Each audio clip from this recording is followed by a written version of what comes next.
Alright boys, welcome back. Back at it again with a video. I am not even gonna lie to you, this game impressed me beyond anything I thought. I already was excited when it was announced about a year ago, but now I'm even more excited. Let me tell you why. Wake up.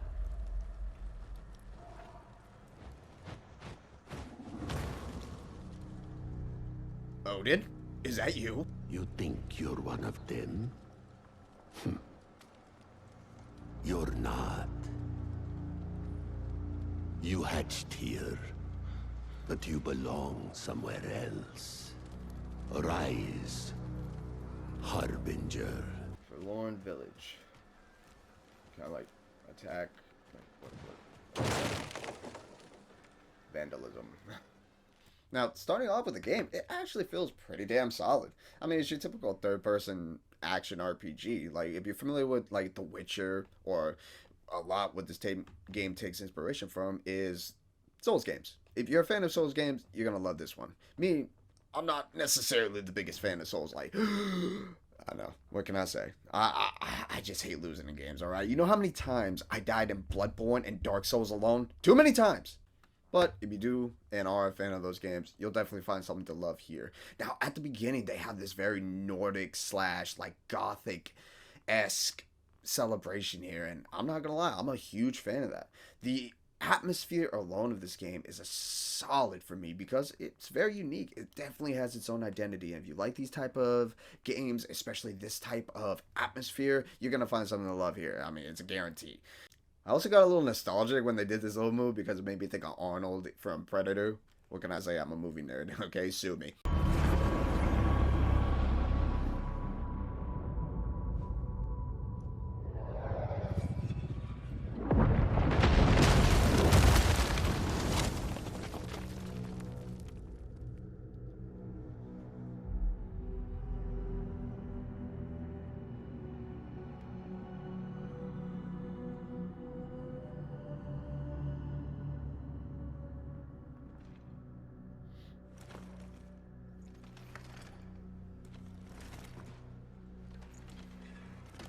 Greetings.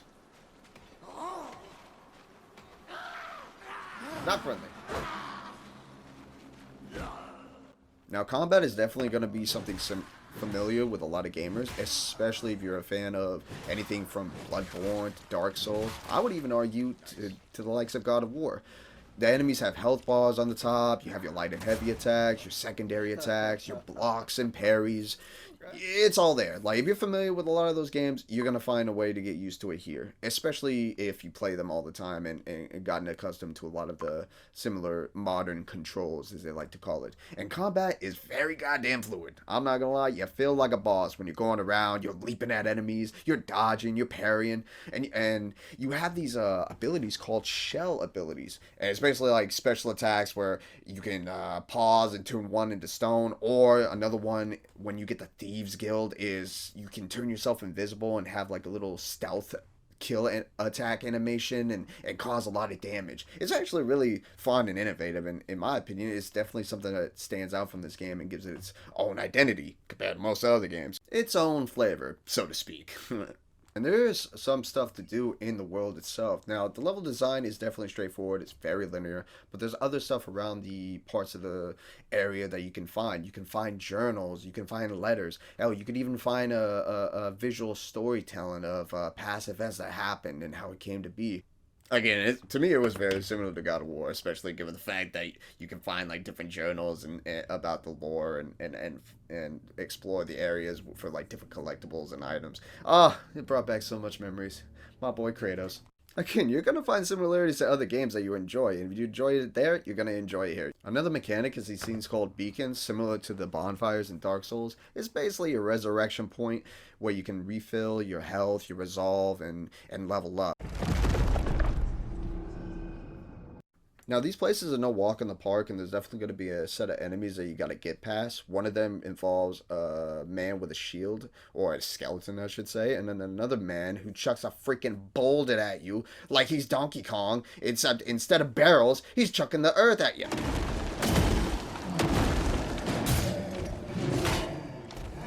Yeah, you thought you were so cool, didn't you, big boy? Another addition is a Harbinger mode, and basically if you get knocked out of your shell, which is a soldier your possession, you go into your Harbinger mode, and in that Harbinger mode is basically like your second wind, where you're basically a spirit and in your weak form to where you can only take a couple of damage before you die. But if you damage the enemy enough in the Harbinger mode, you can basically resurrect your shell and basically have your second wind.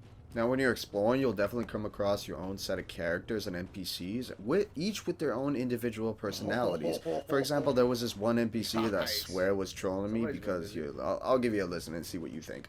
Give your own little verdict. Not even a mouse. Something's wrong.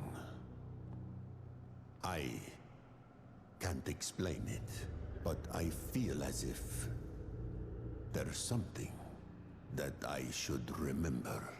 Something dangerous. Or perhaps I'm just mad. Oh, great. Another example of the Souls-like inspiration is definitely when it comes to the boss fight, with its own 10 seconds of fame with these short animations right before you get into the fight itself.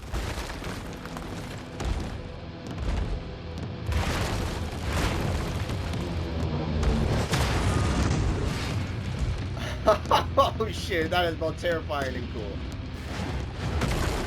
Oh, and before you say it, these guys are no pushovers, alright? A boss fight is a boss fight, and this game gives you a boss fight. With their own movesets and area of effects that you definitely need to avoid, specifically when he leaps into the air, because if you don't, you're definitely going to do a lot less damage to him, and he's going to do a lot more damage to you overall. So, brace yourselves. But once you get their moveset down, you definitely can have a fighting chance against them, and once the boss fight ends, it has its own little cinematics once you defeat them. Got your number, big man!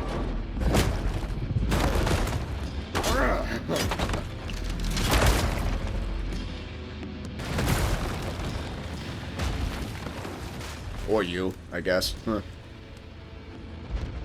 Oh, was that supposed to die?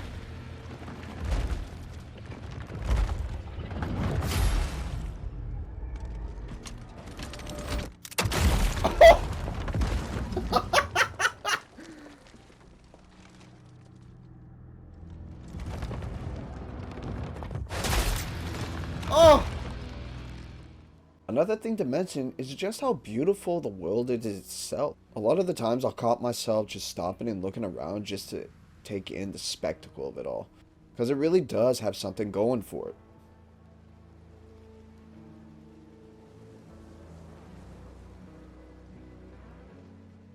Funny enough, the beta doesn't even end there.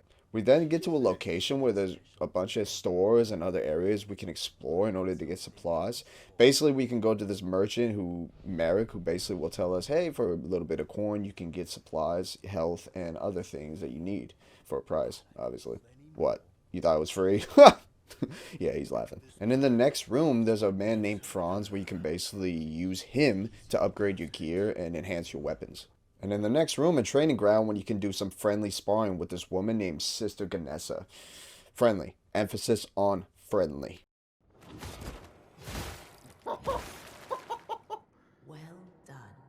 Now, this isn't an open world. I would argue it would be more of a hub world, kind of similar to God of War or on the lines of Bloodborne, so to speak. Because from here, you basically act as a waypoint and a traveling system to different types of the areas in the world.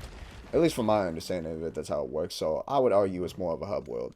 And plus, due to it being a beta, there's going to be several sections of the map you can't access due to it being restricted, obviously. Oh, and if you think you're going to get through this game with ease, yeah, think again. You're going to get your shit wrecked hard. Oh! Holy shit, dude, that took almost all my health!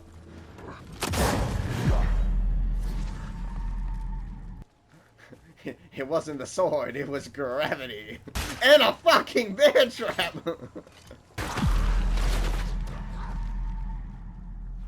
Bro, I got my ass handed. I got my ass handed to me by some grunts. Oh! Bro! Oh my god, I need to find that shell, dude. I'm getting my ass handed to me. Is that another goddamn bear trap? Did I say Yarnum or Yarma? Yarna. Bro, this is Resident Evil all over again. And across the world, you can come against different shells, dead soldiers you can possess who have their own skills and attributes that you can use in order to defeat enemies, with each with their little side stories of how they came to be and who they are as people before, they died. You're going to hurt yourself. I'm already hurting.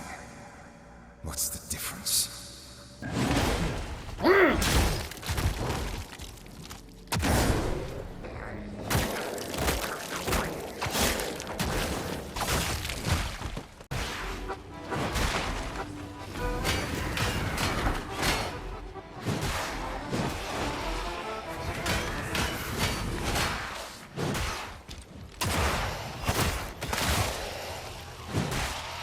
Yada yada.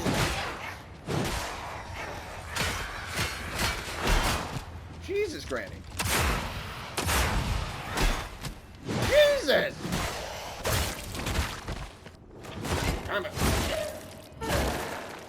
I appreciate everybody tuning into the video. The beta is out now, so if you're open to it, give it a try. You won't regret it.